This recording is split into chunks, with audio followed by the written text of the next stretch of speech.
औरत की उम्र से उसकी फर्टिलिटी का संबंध होता है? पीरियड टाइम में प्रेगनेंसी कंसीव कर सकते हैं? खाने से फर्टिलिटी बढ़ती है? नहीं, ये टोटल मिथ है। इसके लिए कोई वैज्ञानिक अपने पास सपोर्ट। प्रेगनेंसी के लिए बेहतर समय मॉर्निंग या नाइट होता है? ऐसा अच्छी प्रेगनेंसी कंसीव करना चाहता है उसके लिए बेहतरीन एडवाइजर आप? अच्छी प्रेगनेंसी के लिए आप समय समय पे अपने चिकित्सक को दिखाएं। नमस्कार दोस्तों, मैं हूं नितेश शर्मा। आज हमारे साथ बातचीत करने के लिए जुड़ रही हैं ग्वालियर की जानी मानी डॉक्टर प्रिया रुनवाल जी। प्रिया जी, आपका बहुत बहुत स्वागत है। Thank you so much. आप स्त्री रोग विशेषज्ञ हैं, तो महिलाओं में किस तरह की बीमारी सबसे ज्यादा देखती हैं? महिलाओं में आजकल पीसीओडी बहुत कॉमनली हम देखते हैं, पॉलीसिस्टिक ओवेरियन डिजीज, जो यंग गर्ल्स में, बच्चियों में, खासतौर से हॉस्टल में कई बार रहते हैं, बाहर का खान पान रहता है, जंक फूड बहुत लेते हैं, एक्सरसाइज लैक है, इसलिए पीसीओडी इज वेरी कॉमन। फिर दूसरी कॉमन चीज जिससे हमारे पास पेशेंट्स आते हैं वो है यूटीआई या यूरिन इन्फेक्शन, जो कि कई दफा हम बाहर का, मॉल का, रेस्टोरेंट का पब्लिक टॉयलेट कई बार यूज कर लेते हैं एंड वी नेवर नो कि वो देखने में साफ सुथरा चमकता हुआ है, लेकिन आपसे पहले कौन महिला उसको यूज करके गई है, यू डोंट नो। तो उसके कारण से यूटीआई की प्रॉब्लम भी बहुत ऑफन अपन को देखने मिलती है। फिर व्यस्त जीवन शैली के चलते कई बार हम तरल पदार्थ का इंटेक, इतनी गर्मी है ग्वालियर में तो, और फिर लिक्विड्स ज़्यादा नहीं लेते हैं। कई बार महिलाएं वर्किंग हैं तो कई आवर्स एट ए स्ट्रेच को अगर अपने काम में बिजी हैं और समय पे अगर अपना खुराक का ध्यान नहीं रख रही हैं तो उसके भी यूरिन इन्फेक्शंस बहुत कॉमन है। इसके अतिरिक्त हार्मोनल इम्बैलेंसेस जो बहुत कॉमनली होते हैं, जिसकी वजह से पेशेंट्स इनफर्टिलिटी यानी कि बांझपन संबंधी समस्याओं के चलते भी डॉक्टर्स के पास बहुत फ्रीक्वेंटली आते हैं। और चूंकि मैं कैंसर विशेषज्ञ रही हूँ और कैंसर हॉस्पिटल में 17 साल से बतौर प्रोफेसर रही हूँ और इस समय अपोलो में कंसल्टेंट हूँ, तो मेरे पास पोस्ट मेनोपॉजल लेडीज विद जैसे पोस्ट क्वाइटर या संभोग पश्चात ब्लीडिंग वाले पेशेंट या रजोनिवृत्ति पश्चात ब्लीडिंग वाले या अनियमित माहवारी वाले पेशेंट या बहुत ज्यादा जिनका वजन है या थायराइड के पेशेंट्स, इस टाइप के पेशेंट्स आजकल बहुत देखते हैं। आज के दौर में अल्कोहल, स्मोकिंग एक लाइफ स्टाइल बन गया है, तो इससे क्या कुछ प्रेगनेंसी पर दुष्प्रभाव पड़ सकता है प्रिया जी? बिल्कुल पड़ता है। Actually this is a new normal. जो मेट्रोज हैं, हमारी तो टायर 2 सिटी है, बट दोज मेट्रोज के बच्चे आप देखिए, उनके लिए ये बिल्कुल नॉर्मल है to smoke and to drink, और उनके लिए एक तरह से ये स्टेटस सिंबल भी हो गया है। लेकिन दे डोंट रियलाइज कि अगर आप मतलब अनमैरिड हैं तो आपको एहसास भी नहीं होगा और आपको कब इनफर्टिलिटी के कई कारणों का सामना करना पड़ेगा।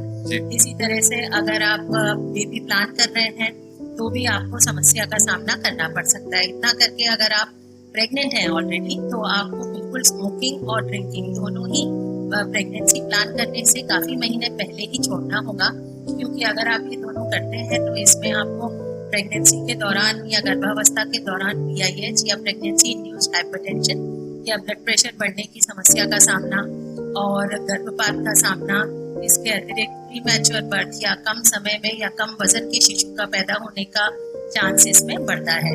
तो इसलिए ये दोनों ही बुरी आदतें जितनी जल्दी छोड़ेंगे उतना अच्छा है। इसके अलावा कई लेडीज खुद स्मोक नहीं करती हैं, लेकिन उनके हस्बैंड या पार्टनर उनके स्मोकिंग करते हैं, जिसको हम पैसिव स्मोकिंग भी कहते हैं। This is also very wrong. और ये भी बच्चे के IUGR यानी इंट्रा यूट्राइन ग्रोथ रिटार्डेशन, अर्थात गर्भ में बच्चे के विकास क्रम को धीमा करता है। कई बार ये कंजेनिटल एनोमलीज या बच्चे में जन्मजात विकृतियों को भी जन्म दे सकता है।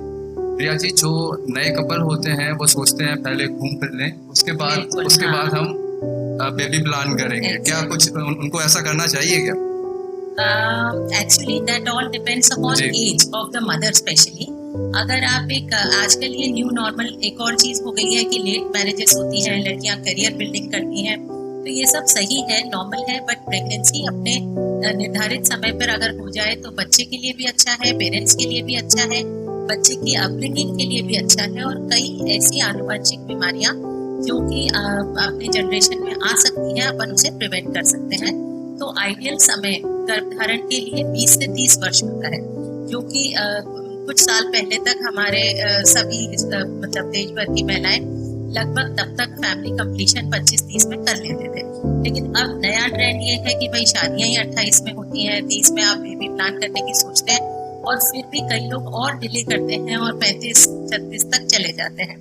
बट आई वुड एडवाइज कि आप 20 to 30 के बीच में अपना at least first child bearing complete कर लें। अगर नहीं तो फिर आप मैरिज के बाद अगर आप थोड़ा सा लेट हैं या शादी में लेट हुए हैं, कोई दिक्कत नहीं है। आप अगर जो लोग 30+ हैं वो जितनी जल्द से जल्द प्लानिंग कर सकें कर लें, और जो 35+ हैं वो अगर जो 30+ हैं वो 1 साल या 12 महीने स्वयं ट्राई करें। अगर in case you are not able to conceive naturally तो फिर आप किसी न किसी विशेषज्ञ से मिलिए। और जो 35 पश्चात की महिलाएं हैं वो 6 महीने प्रयास करने के बाद भी अगर नाकाम रहती हैं तो उन्हें अच्छे स्त्री रोग विशेषज्ञ से मिलना चाहिए।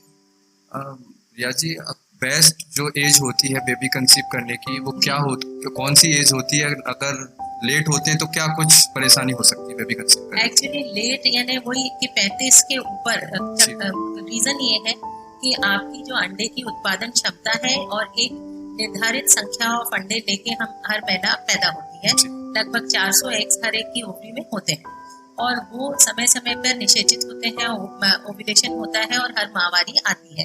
तो आपकी संख्या लिमिटेड है ऐसा मान के चलिए। तो ये लिमिटेड एडिशन एग्स जो है दे गेट एग्जॉस्टेड आफ्टर मतलब टाइम पीरियड एंड उसमें अगर आप मान लीजिए 35 के पार आप बेबी प्लान करते हो तो न सिर्फ आपके अंडे की संख्या घटती है बल्कि आपके अंडे की क्वालिटी भी पुअरतम होती जाती है।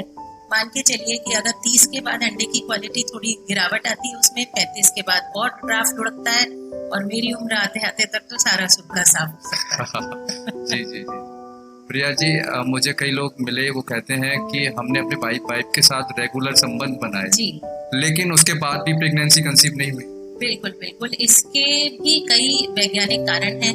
हो सकता है कि उनकी वाइफ को थायराइड की समस्या हो सकता है कोई हार्मोनल इम्बैलेंस हो सकता है कई दफा हस्बैंड में ही शुक्राणु की संख्या में अथवा शुक्राणु की मोटिलिटी में कुछ इश्यूज हो। कई दफा ऐसा होता है कि बिजी कपल है, दोनों वर्किंग है और वो जो ओव्यूलेशन का टाइमिंग है वही वो हर बार उनका मिस हो जाता है, तो कई बार ये भी कारण होता है। इसके अतिरिक्त ट्यूबल ब्लॉकेज ये भी एक बहुत कॉमन कारण है, स्पेशली हिंदुस्तान जैसी कंट्री में जहाँ पर की ट्यूबरक्लोसिस इज वेरी रैम्पेंट और ट्यूबरक्लोसिस एक अहम कारण है जिसकी वजह से ट्यूब्स के ब्लॉक होने के कारण बांझपन का सामना करना पड़ता है। इसके अतिरिक्त अनएक्सप्लेन इनफर्टिलिटी की सारी जांचें ठीक है, अंडे अच्छे बन रहे हैं, हस्बैंड की रिपोर्ट भी ठीक है, थायराइड नहीं है, प्रोलैक्टिन बढ़ा हुआ नहीं है और सब कुछ ठीक है, बावजूद इसके अनएक्सप्लेन इनफर्टिलिटी जिसके इम्यूनोलॉजिकल कारण होते हैं वो भी एक कई महिला ऐसी होती हैं जो बिना डॉक्टर की सलाह से प्रेगनेंसी कंसीव तो कर लेती हैं, लेकिन उनको बाद में पता चलता है कि उनको खून की कमी है, थायराइड है, तो ऐसी परिस्थिति में उनको क्या कुछ करना चाहिए? बिल्कुल, स्पेशली ऐसा गांव में, कस्बों में ये बहुत कॉमन है। हालांकि शहरों में तो इतनी अवेकनिंग अब है कि वो जैसे ही कंसीव करते हैं या प्रेगनेंसी टेस्ट किट में 2 लाइन देखते हैं तो बहुत जल्दी डॉक्टर से संपर्क करते हैं। लेकिन गाँव में एक यूजुअल धारणा है कि सास कहती है कि साहब 3 महीने पहले से आप कोई अल्ट्रासाउंड ना कराएं, बच्चे पे नुकसान करेगा अल्ट्रासाउंड। लेकिन मैं यहाँ पे ये ऐड करना चाहूंगी कि अल्ट्रासाउंड यानी ध्वनि तरंगें, अल्ट्रासाउंड आप प्रेगनेंसी में कितने भी करा सकते हैं जितने आपका चिकित्सक आवश्यक समझेगा, लेकिन उसका कोई दुष्प्रभाव आपके शिशु पर नहीं पड़ता है। सिर्फ एक्सरे और सीटी स्कैन ये जो ऐसी विकिरण किरणें होती हैं जो बच्चे के लिए हानिकारक है, अदरवाइज MRI और अल्ट्रासाउंड इज एब्सोल्युटली सेफ। तो अगर जिन महिलाओं को जानकारी नहीं है और वो प्रेग्नेंट हो गए हैं और वो सोचते हैं कि डॉक्टर के पास कुछ परेशानी होगी तब जाएंगे, तो वो कई दफा बड़ी मिस्टेक करते हैं। कारण कि मान लीजिए आपको खून की कमी है, रक्ताल्पता है, तो नेचुरली बच्चे के विकास कम होगा। या मान लीजिए आपको थायराइड है और आपको पहली तिमाही में ये पता ही नहीं है कि थायराइड के लेवल्स, इवन मैंने देखा कई डॉक्टर्स को नहीं जानकारी, मानिए कि वो हो सकता है कि शायद वो गायनेकोलॉजिस्ट नहीं है तो उनको नहीं मालूम कि जो यूजुअल रेंज दी रहती है। कई बार क्या होता है हम लोग एक जनरल हेल्थ चेकअप कराते हैं जिसमें आपकी थायराइड की रेंज में दिख रही है, तो पेशेंट सोचते हैं हमारी तो रेंज में है थायराइड, फिर मैडम हमें थायराइड क्यों है, लेकिन उनके नीचे बारीक अक्षरों में लिखा रहता है कि जी फर्स्ट ट्राइमेस्टर में TSH लेवल 2.5 से नीचे रखना है, सेकेंड और थर्ड ट्राइमेस्टर में 3 और 3.5 के नीचे रखना है। जबकि वो समझते हैं कि हमें तो नॉर्मल अडल्ट रेंज में ही रहना है, लेकिन ऐसा नहीं है। बच्चे के ब्रेन विकास में बहुत अहम भूमिका निभाता है थायराइड हार्मोन, और खास तौर से पहली तिमाही में जब बच्चे का मस्तिष्क बन रहा है उस वक्त इस चीज का बहुत ख्याल रखना चाहिए। प्रिया जी, अच्छा खान पान प्रेगनेंसी के लिए कितना महत्वपूर्ण होना चाहिए? क्या कुछ खाना चाहिए एक अच्छी प्रेगनेंसी के लिए? बिल्कुल सही जवाब। कई बार क्या होता है कि सासू माँ लड्डू बना देती हैं और घी और ड्राई फ्रूट से लेडन लड्डू, जिनको देखते ही वॉमिटिंग और नौशिया होता है पहली तिमाही में। तो ऐसा जरूरी नहीं है कि ड्राई फ्रूट ही खाएं, आप बिल्कुल ताज़ा सामान्य फल सब्जी खाएं जिसमें भरपूर विटामिन मिले आपको। फॉलिक एसिड एक बहुत ही बेसिक सा सप्लीमेंट है जो आपको प्रेगनेंसी कंसीव करने से कम 3 महीने पहले से अगर शुरू कर दें तो क्या कहने, क्योंकि न्यूरल ट्यूब डिफेक्ट या एक प्रकार की बच्चे की मस्तिष्क की बनावट की एबनॉर्मलिटी, जिसको आगे चल के एनेनकेफेली या माइक्रोकेफेली या कोई और मस्तिष्क की बनावट की कमी को प्रिवेंट किया जा सकता है। इसके अतिरिक्त समय समय पे आयरन कैल्शियम का सप्लीमेंटेशन आपका डॉक्टर देगा। ओमेगा 3 फैटी एसिड और डीएचए का आजकल बहुत रोल है। डोकोसाहेक्सेनोइक एसिड और गामा लेवलिनिक एसिड, ये डीएचए और जीएलए 2 ऐसे तत्व हैं जो आपका डॉक्टर या तो आपके पर्चे में चाहे पाउडर के रूप में, चाहे सिरप के रूप में, चाहे टैबलेट के रूप में समावेश करेगा, जिसके जरिए बच्चे का आईक्यू, सामान्य बच्चे के आईक्यू से बेहतर किया जा सकता है। सिर्फ इतना ही नहीं, बच्चे की ग्रोथ और ओवरऑल उसका डेवलपमेंट तथा गर्भजल की मात्रा को सामान्य की तरफ नियंत्रित रखा जा सकता है। प्रिया जी, अच्छी प्रेगनेंसी कंसीव करने के लिए तमाम सप्लीमेंट खाते हैं, तो कितनी महत्वपूर्ण भूमिका रहती है सप्लीमेंट की दवाई की प्रेगनेंसी कंसीव करने में? सप्लीमेंट्स का बहुत महत्व है, लेकिन मेरी सलाह सिर्फ पेशेंट्स के लिए ये है कि जनरल सप्लीमेंट्स कई बार आप लोग अमेजन से या उससे ऑर्डर कर लेते हैं और आप समझते हैं कि हम कई दफ़ा आपको मालूम ही नहीं है कि प्रेगनेंसी में कौन सा कैल्शियम चाहिए, किस कैल्शियम का एब्जॉर्प्शन कैसे अच्छा होता है, आयरन का कौन सा सॉल्ट है जो कि कम मतलब टॉलरेंस पेशेंट का बेटर है, किसमें बेल्चिंग या जी मिचलाना कम होगा, किसमें कॉन्स्टिपेशन नहीं होता है, आयरन और कैल्शियम को कितने अंतराल पे खाया जाना चाहिए, और ओमेगा 3 फैटी एसिड या डीएचए का समावेश आपके प्रिस्क्रिप्शन में कब होना चाहिए। तो ये सब चीजें आपका चिकित्सक या आपका सर्विस प्रोवाइडर आपको दे सकता है। बिना सप्लीमेंट के, बिना दवाई के क्या प्रेगनेंसी कंसीव करना कितना चैलेंज है? आज के जमाने में yes, it has become a quite a challenge, because कई चीजें, अब प्रदूषण इतना ज्यादा है, जो डाइट हम ले रहे हैं हमें मालूम नहीं है कि वो उसमें कितना, कौन सा कीटनाशक पड़ा हुआ है, या वो कितना सेफ है, या वो हमारे स्वास्थ्य के लिए क्या हानि प्रोड्यूस कर सकता है या नहीं कर सकता है। तो कई दफा सब्जियों में, फल सब्जी में कीटनाशक लगे रहते हैं। तो मेरी रिकमेंडेशन है कि आप जब भी फल सब्जी लें खूब अच्छे से उनको धोएं। हालांकि हर चीज को छील के खाना संभव नहीं है, बल्कि हम रिकमेंड करते हैं कि जैसे खीरा ककड़ी है, जैसे आप चीकू है, या जैसे ऐसे फल, ऑब्वियसली भाई केला और संतरा तो आप छील के खाएंगे, लेकिन खीरा है, एप्पल है, चीकू है, इनका अगर संभव हो तो आप छिलके के साथ सेवन करें, ताकि प्रेगनेंसी में कॉन्स्टिपेशन भी मेजर इशू रहता है तो उसमें हेल्प मिलेगी। But the thing is that you should have washed the vegetables properly. Even गेहूं को आप याद कीजिए कि हमारे दादी के जमाने में उसको धो के यूज करने का चलन था, लेकिन अब इतनी व्यस्त जीवन शैली है कि हम लोग कीटनाशक वो लगा जाता है जो गेहूं लेके आने वाला है और हम उसे डायरेक्ट पिसने भेज देते हैं। तो अपने को नहीं पता कि अपन क्या कंज्यूम कर रहे हैं, इसलिए सप्लीमेंट्स का सही मात्रा में सही तरीके से प्रयोग बहुत आवश्यक हो गया है, जिसमें आयरन, कैल्शियम, प्रोटीन, इसका समावेश आपका चिकित्सक अपने अनुसार करेगा, आपकी बॉडी की नीड्स के हिसाब से, आपके थायराइड स्टेटस के हिसाब से, आपके आयरन रिक्वायरमेंट के हिसाब से, और आपकी बोन कैल्शियम और विटामिन डी के लेवल्स के हिसाब से। जो महिलाएं वर्किंग वुमेन हैं, जो जॉब करती हैं, उन्हें किस तरह से बेबी प्लान करना चाहिए? वर्किंग महिलाओं के लिए समय प्रबंधन एक बड़ा चैलेंज है। मैं खुद वर्किंग रही हूँ और मैं समझ सकती हूँ, शादियाँ भी डॉक्टर्स की लेट होती है, तो I can very well understand their trouble. But what best can they do is कि जैसे अगर मान लीजिए आपकी शादी लेट हुई है, आप वर्किंग हैं, आप समय नहीं दे पा रहे हैं, नेचुरली सिर्फ वर्क अपने साथ सिर्फ समय नहीं लेता आपको एक स्ट्रेस भी देता है या तनाव भी देता है। वर्क प्लेस का भी स्ट्रेस होता है, घर आके महिलाओं की तो दोहरी जिम्मेदारी होती है, घर में उनको सास ससुर का भी ख्याल रखना है, हस्बैंड के लिए भी व्यवस्थाएं करनी है, खाने पीने का भी इंतजाम करना है, तो अपने लिए समय निकाल पाना कई बार बहुत चैलेंजिंग हो जाता है। ऐसे में अगर आप बेबी प्लान कर रहे हैं तो आप अपने डॉक्टर से ओव्यूलेशन टेस्ट करवा सकते हैं, अपने सोनोलॉजिस्ट से, या उसका और भी सिंपल तरीका है, जैसे बाहर मुल्कों से कई मेरे पेशेंट्स हैं, सिंगापुर, मलेशिया से, वहाँ पे ovulation study is so expensive, and more over वो ओवर द काउंटर ऐसे ही आपको अपॉइंटमेंट आसानी से, जहाँ पे इंडिया में तो हम इधर चाहते हैं चुटकी बजाते आपको डॉक्टर अवेलेबल होना चाहिए, ऐसी माइंडसेट है, बट वहाँ पे आपको 1-1 महीने की वेटिंग रहती है कई बार।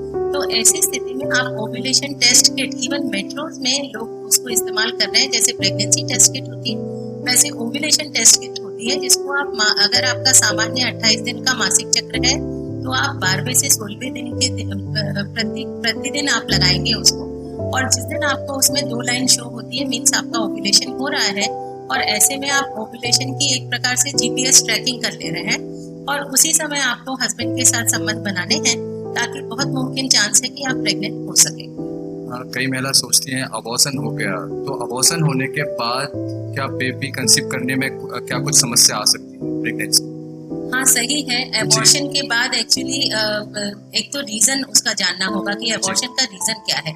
क्या भ्रूण में खराबी थी, क्या बच्चेदानी में कमी थी, या महिला को थायराइड की प्रॉब्लम थी। कई बार रिकरेंट प्रेगनेंसी लॉसेस के अन्य कारण भी होते हैं, जैसे torch infection, T for toxoplasma, R for rubella, C for cytomegalovirus, H for herpes simplex infection.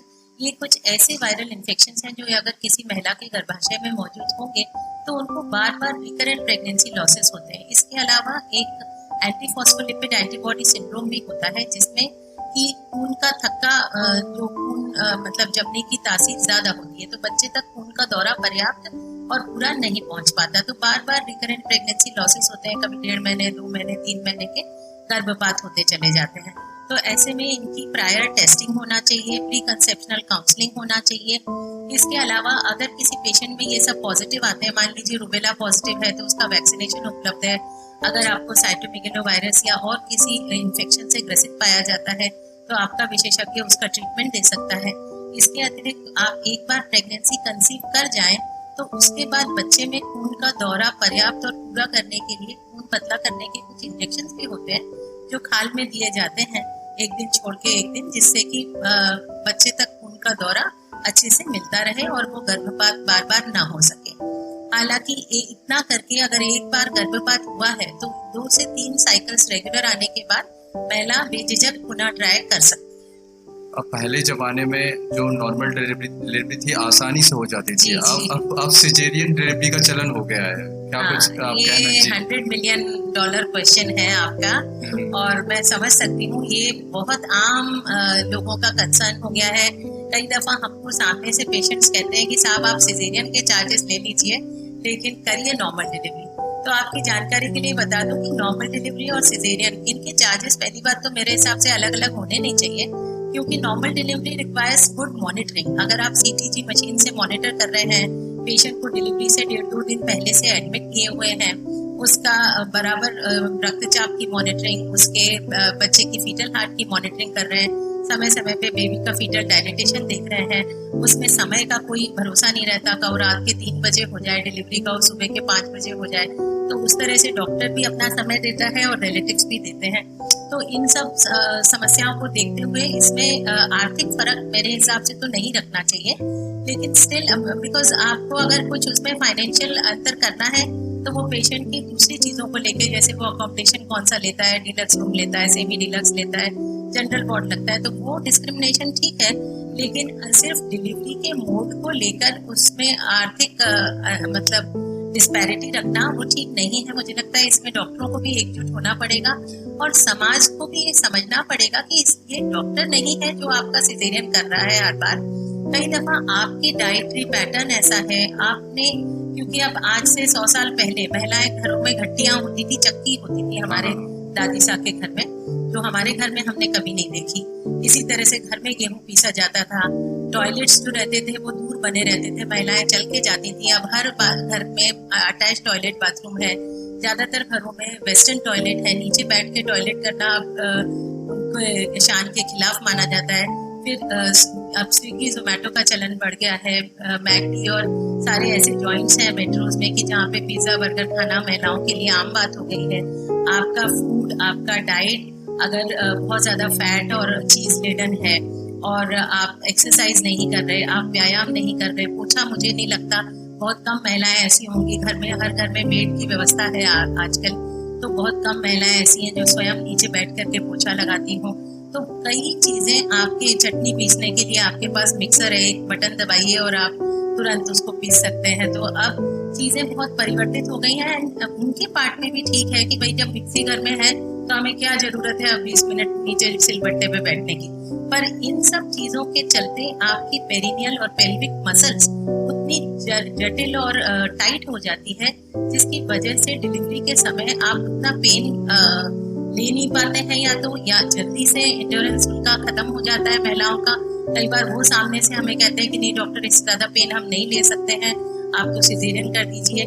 तो एक तो रीजन ये है, और दूसरा वैज्ञानिक कारण भी होते हैं, जैसे बच्चा उल्टा है, आड़ा है, मल्टीपल प्रेगनेंसीज है, अनलेट कंसीव हुआ है, मान लो IVF प्रेगनेंसी है, बैड ऑब्स्टेट्रिक हिस्ट्री है, पहले के मिसकैरेजेस हो चुके हैं, या अन्य कोई ब्लड प्रेशर संबंधी कारण है, जेस्टेशनल डायबिटीज, या अगर आपको प्रेगनेंसी जनित ब्लड प्रेशर अथवा डायबिटीज की समस्या है। तो कई ऐसे वैज्ञानिक कारण भी हैं जिनके चलते डॉक्टरों को, या बच्चे के गले में मान लीजिए फंदा फंसा है, या बच्चे ने पेट में पॉटी कर दिया है, या उसकी धड़कन बिगड़ रही है, तो कई इमरजेंसी कारण है, कई कारण हमें पहले से मालूम होते हैं, और कई कारण हैं जो पेशेंट्स के स्वयं के बनाए हुए हैं, उनके आचार व्यवहार और विचार परिवर्तित करने की जरूरत है। तो ये समाज में ओवरऑल सोच बदलनी होगी कि ये doctor is not the culprit who is always doing the caesarean section. हालांकि ये सच है कि उसमें कन्वीनियंस पेशेंट का भी और डॉक्टर का थोड़ा सा बढ़ता है इन द सेंस है कि उसको हम टाइमली प्लान कर सकते हैं, उसमें हसल बसल नहीं होती, दौड़ भाग नहीं होती है, आपको पहले से मालूम है कि आप इतने बजे इसका सिजेरियन प्लान है, तो सब चीज स्मूथली जनरली निपट जाती है। प्रिया जी, सिजेरियन के दौरान कई बार देखा जाता है उनको कोई एक ऐसा इंजेक्शन लगाया जाता है जिससे महिलाओं को लॉन्ग टाइम पेन रहता है, ऐसा कुछ है क्या?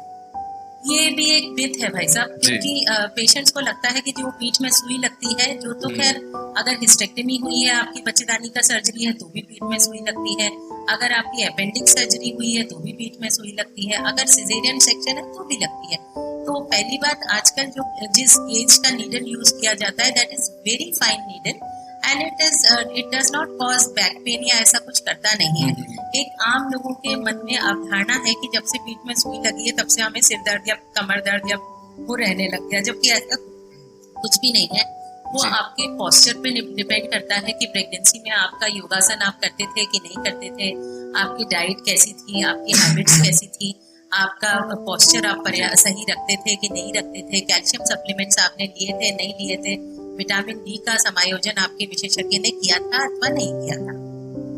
कई महिला ऐसी हैं जो प्रेगनेंसी के दौरान गूगल पर सर्च करने लगती हैं। बिल्कुल, इससे तो सब कई बार सोचते हैप्पी मूवमेंट को सैड मूवमेंट बना देते। करेक्ट, इतना गूगल ज्ञान।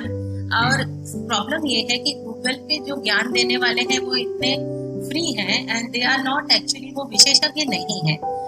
वो इतना फ्री है, मुझे लगता है कि जो गूगल पे आपको ज्ञान दे रहा है, और फिर ऊपर से ना आपको उसका डिग्री का पता, ना आपको उसकी जानकारी, और अधूरा ज्ञान। आप अलग अलग सोर्सेज से, गूगल इतना बड़ा वो वेबनेट है कि उसमें कोई भी व्यक्ति अपनी बात अपलोड कर सकता है। तो कई दफा पेशेंट्स के मन में मिथ घर कर जाते हैं, या उनके दिमाग में गलत धारणाएं बस जाती हैं।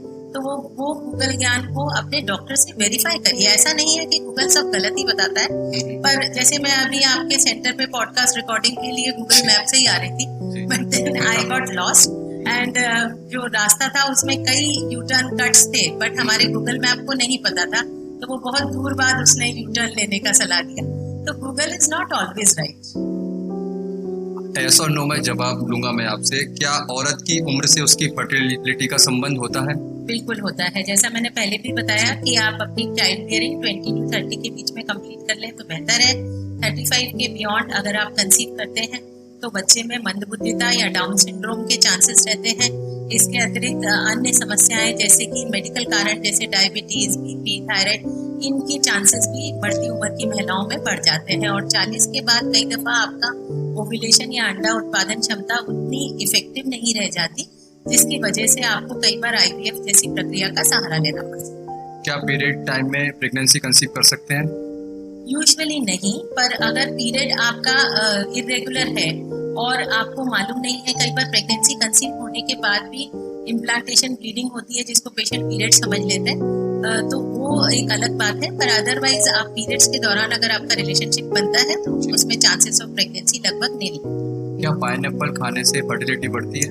नहीं, ये टोटल मिथ है, इसके लिए कोई वैज्ञानिक अपने पास सपोर्ट उपलब्ध नहीं है। क्या प्रेगनेंसी के लिए बेहतर समय मॉर्निंग या नाइट होता है? ऐसा भी कुछ नहीं है। प्रेगनेंसी का बेहतरीन समय ओव्यूलेशन के नजदीक है, जैसा मैंने बताया। यूजुअल 28 डे साइकिल में 12वें से 16वें दिन सबसे उत्तम समय रहता है प्रेगनेंसी कंसीव करने का। अगर आपकी साइकिल लेंथ लंबी है, जैसे आपको 30 दिन बाद या 32 दिन बाद या 35 दिन बाद पीरियड आता है, तो इसमें पीछे के 14 दिन स्थिर रहते हैं और आगे का जो फेज होता है जिसको हम ईस्ट्रोजेनिक फेज कहते हैं वो वेरी करता है। तो उसके हिसाब से अपने डॉक्टर से आप ओव्यूलेशन ट्रैकिंग करवा सकते हैं। अगर कपल अच्छी प्रेगनेंसी कंसीव करना चाहता है उसके लिए बेहतरीन एडवाइजर आप? अच्छी प्रेगनेंसी के लिए आप समय समय पे अपने चिकित्सक को दिखाएं। प्रेगनेंसी कंसीव होने से पहले प्री कंसेप्शनल काउंसलिंग यहाँ पे इतना चलन नहीं है, लेकिन मेट्रोज में मैंने अपोलो हॉस्पिटल दिल्ली में कुछ समय काम किया है और वहाँ पे हम लोग प्री कंसेप्शनल काउंसलिंग सेल अलग से था, जहाँ पे कपल कंसीव करने से 3 महीने पहले से उसके प्रयासरत हो जाते हैं कि कौन से वो अच्छे दिन है जिसमें उनको साथ में रहना है, कैसे डिस्ट्रेस होना है, कैसे फॉलिक एसिड सप्लीमेंटेशन चालू कर देना चाहिए समय से।